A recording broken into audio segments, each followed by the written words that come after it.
Genesis chapter 3. Now the serpent was more subtle than any beast of the field which the Lord God had made.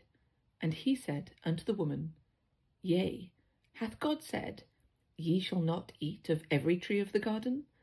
And the woman said unto the serpent, We may eat of the fruit of the trees of the garden, but of the fruit of the tree which is in the midst of the garden, God hath said, Ye shall not eat of it, neither shall ye touch it, lest ye die. And the serpent said unto the woman, Ye shall not surely die. For God doth know that in the day ye eat thereof, then your eyes shall be opened, and ye shall be as gods, knowing good and evil. And when the woman saw that the tree was good for food, and that it was pleasant to the eyes, and a tree to be desired to make one wise, she took of the fruit thereof, and did eat, and gave also unto her husband with her, and he did eat.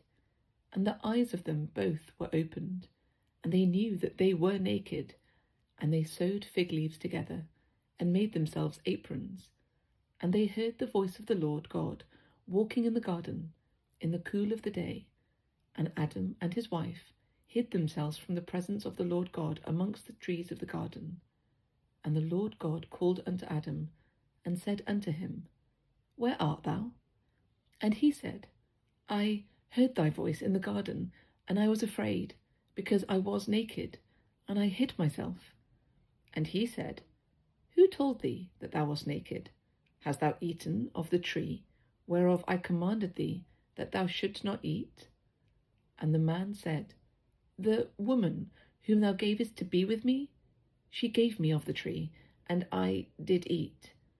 And the Lord God said unto the woman, What is this that thou hast done? And the woman said, The serpent beguiled me, and I did eat.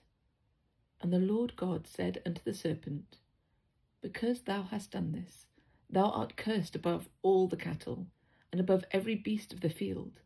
Upon thy belly shalt thou go, and dust shalt thou eat all the days of thy life. And I will put enmity between thee and the woman, and between thy seed and her seed.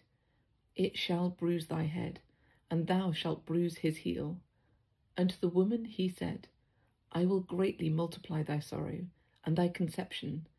In sorrow thou shalt bring forth children, and thy desire shall be to thy husband, and he shall rule over thee.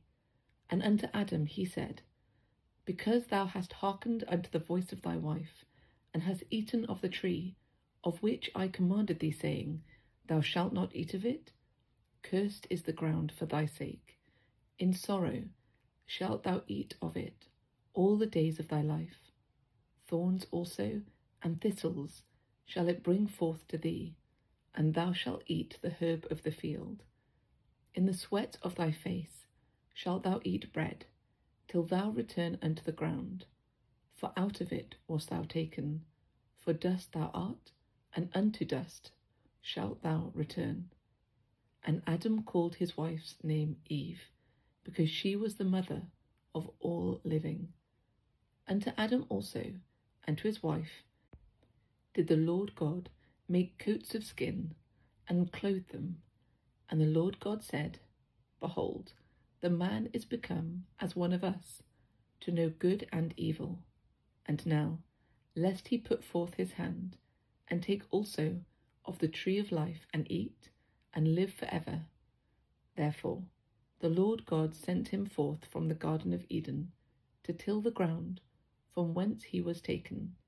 So he drove out the man, and he placed at the east of the Garden of Eden cherubims, and a flaming sword, which turned every way, to keep the way of the tree of life.